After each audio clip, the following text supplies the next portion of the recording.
शीर्षक रहस्यमयी चोरी। एक छोटे से गांव में राम नामक एक बच्चा रहता था। वह बहुत ही समय से एक रहस्यमयी चोरी के बारे में सुन रहा था। यह चोरी हर महीने के आखिरी 4 मिनट पर होती थी, जब रात की अंधेरी छांव में रहती थी। गांव वालों को यह समझना मुश्किल था कि चोर अगली बार किस दरवाजे की तरफ जाएगा। एक दिन राम ने तय किया कि वह चोरी को सुलझा देगा। वह अपने घर के दरवाजे पर एक खास चाबी रखने का निर्णय लिया। राम के मन में यह सवाल था कि क्या वह चाबी उस दिन चोर के सामने रखेगा, जब चोरी होने की संभावना सबसे ज्यादा होगी। गांव वालों ने बड़े उत्साह से राम की योजना में सहमति दी।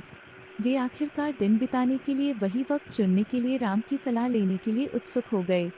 अंतिम दिन आ गया और सभी लोग राम के घर के पास इंतजार कर रहे थे। राम ने चोरी के लिए तैयारी की और चाबी को दरवाजे पर रख दिया।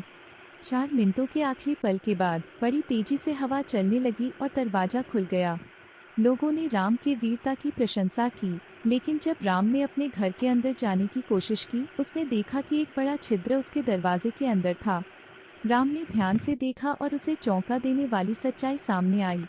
वह छिद्र उसके घर के दरवाजे का एक भाग था, जिसे चोर ने उगारा था ताकि दरवाजे को खोल सके।